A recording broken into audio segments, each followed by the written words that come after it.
Assalamualaikum warahmatullahi wabarakatuh.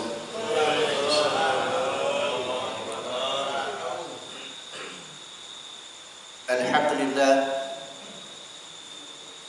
alhamdulillahilladzi an'ama 'alaina bi ni'matil iman wal islam. Wassalatu wassalamu ala asrafil anbiya'i wal mursalin Muhammadin sallallahu alaihi wasallam wa ala alihi wa sahbihi ajma'in, amma ba'd. Jamaah salat subuh rahimakumullah, disampaikan oleh Ibnu Abbas radhiyallahu anhuma bahwa Nabi sallallahu alaihi wasallam bersabda tentang 5 perbuatan yang dibalas oleh Allah Subhanahu wa taala di dunia ini. Kata Ibnu Abbas, Nabi sallallahu alaihi wasallam bersabda, khamsun bi khamsin. Ada 5 perbuatan yang menyelisihi perintah Allah kemudian dibalas oleh Allah di dunia ini. Yang pertama, kata Nabi sallallahu alaihi wasallam, ma naqadul qaum al-ahda illa sallatallahu alaihim aduwwahum. Tidaklah satu kaum itu menyalahi janjinya atau membatalkan janjinya, baik janjinya kepada Allah maupun janjinya kepada sesama manusia, melainkan Allah akan menguasakan musuhnya kepada dirinya. Jadi di antara penyebab kita dikuasai oleh musuh kita, musuh kita tidak lain adalah setan dan orang-orang kafir. Di antara penyebabnya adalah karena suka menyalahi janji, suka membatalkan perjanjian. Kalau dia berjanji, dia khianat dengan janjinya. Inilah tanda-tanda kemunafikan yang menyebabkan musuh kita, musuh Allah itu kuat terhadap kita. Meskipun jumlah umat Islam itu banyak, tapi kalau jumlah tersebut itu hanya dari segi jumlah kuantitas bukan kualitas, ya, jumlahnya banyak tetapi secara kualitas mereka itu sangat rendah.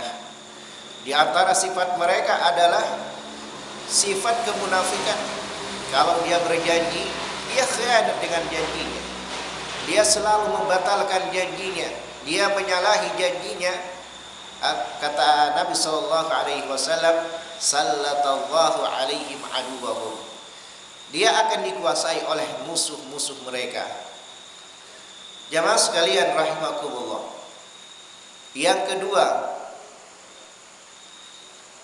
wa ma hakamu bi ghairi ma anzalallah illa fasha fihimul faqr. Tidaklah mereka berhukum dengan selain hukum yang telah diturunkan oleh Allah, tidak berhukum dengan hukum Al-Quran dan Sunnah Rasulullah Sallallahu Alaihi Wasallam, maka kecuali akan disebar kepada mereka yang namanya kefakiran. Ketika hukum Allah Subhanahu Wa Taala ditiadakan, lalu mendatangkan hukum selain Allah Subhanahu Wa Taala, akan terjadi banyak kemiskinan. Kemiskinan di mana-mana, kelaparan di mana-mana terjadi akibat dari menerapkan hukum bukan hukum Allah Subhanahu wa taala. Makanya Allah mengatakan,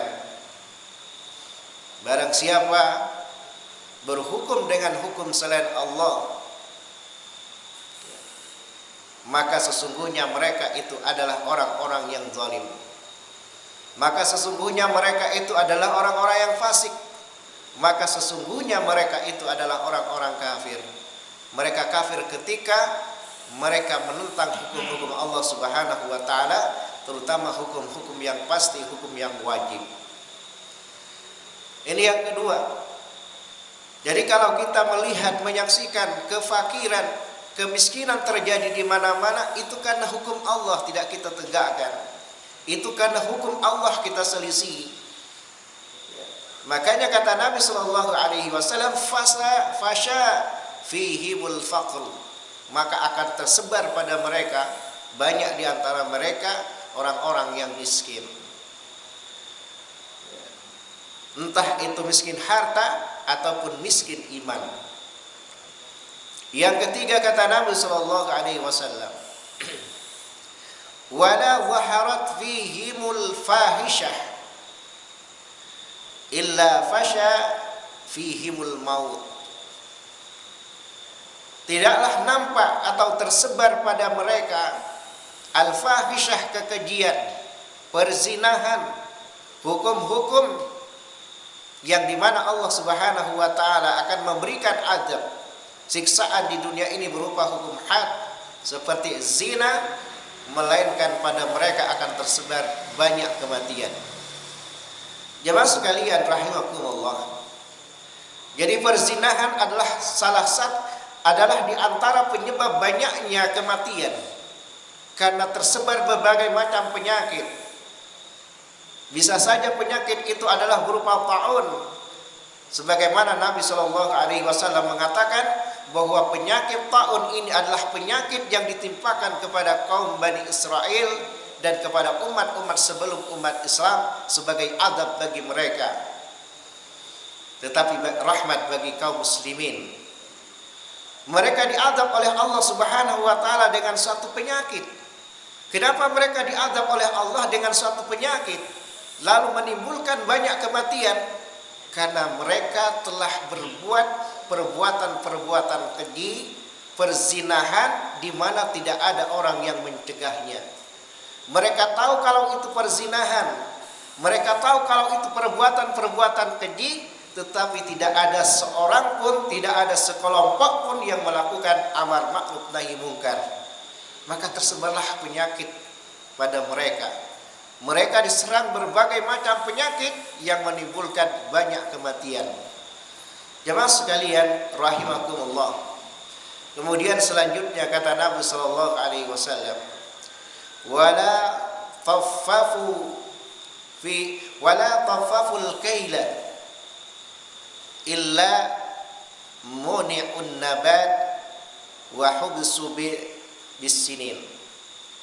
Tidaklah mereka melakukan kecurangan dalam timbangan, dalam takaran.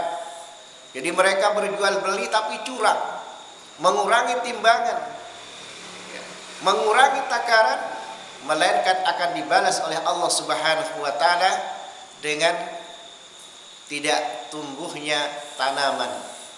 Muni'an nabat, mereka menanam tetapi tidak tumbuh. Mereka menanam tapi tidak menghasilkan buah. Inilah yang disebut dengan kemarau yang sebenarnya, hujan tapi tidak menghasilkan. Ya boleh jadi hujan lalu banjir. Mereka menanam tapi begitu datang hujan, banjir, mereka tidak memperoleh hasilnya. Muni'an nabat, kata Nabi sallallahu alaihi wasallam.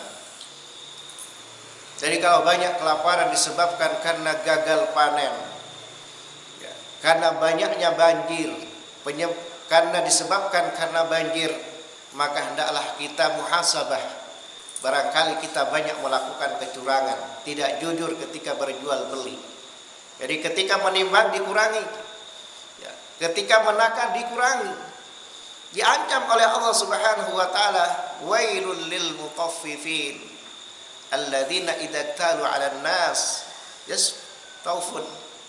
Kalau mereka menimbang untuk dirinya, mereka minta untuk dipenuhi. Tapi kalau dia menimbang, dia menakar, dia kurangi takarannya. Ini namanya curang, dan kecurangan itu akan menyebabkan ditahannya dengan kemarau. Dengan kemarau. Bisa dibayangkan bagaimana seandainya kita ditimpakan suatu kemarau yang panjang sebagaimana ditimpakan kepada kaum Nabi Yusuf alaihi salam. 7 tahun 7 tahun kemarau panjang.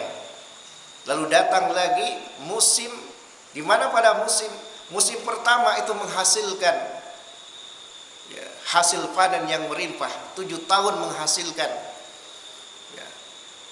panen yang melimpah. Lalu datanglah musim kemarau selama 7 tahun. Tapi karena yang mengolah makanan itu adalah orang-orang yang ahlinya, orang-orang yang diberi kemampuan oleh Nabi Sallallahu Alaihi Wasallam, Nabi Yusuf Alaihissalam. Meskipun mereka ditimpa kemarau yang panjang, kekurangan makanan, tapi karena pemimpinnya adalah pemimpin yang jujur, pemimpin yang alim, yang tahu bagaimana menyimpan harta, yang tahu bagaimana menyalurkan harta, maka cukup untuk kaumnya. Jemaah sekalian rahimakumullah. Dan yang terakhir kata Nabi sallallahu alaihi wasallam, wala muni'az zakat, dan tidaklah mereka menahan zakat.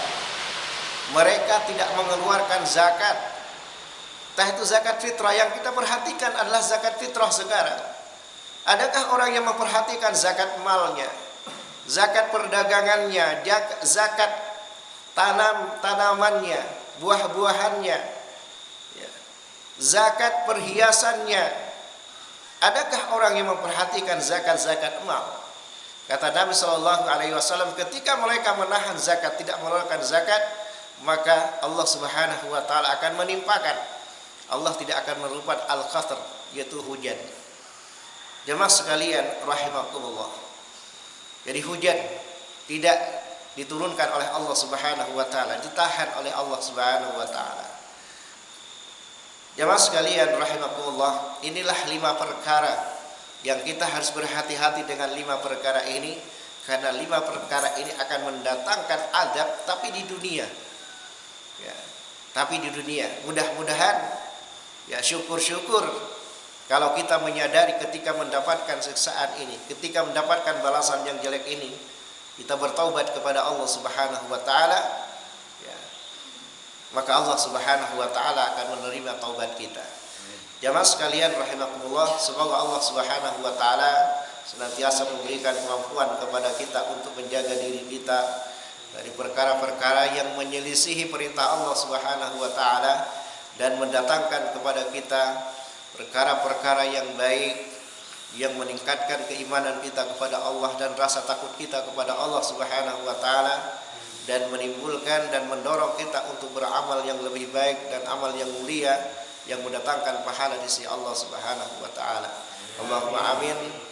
Aqulu qawli hadza astaghfirullah li wa lana wa li walidayna wa li sa'iril muslimina min kulli dhanbin walhamdulillahi rabbil alamin.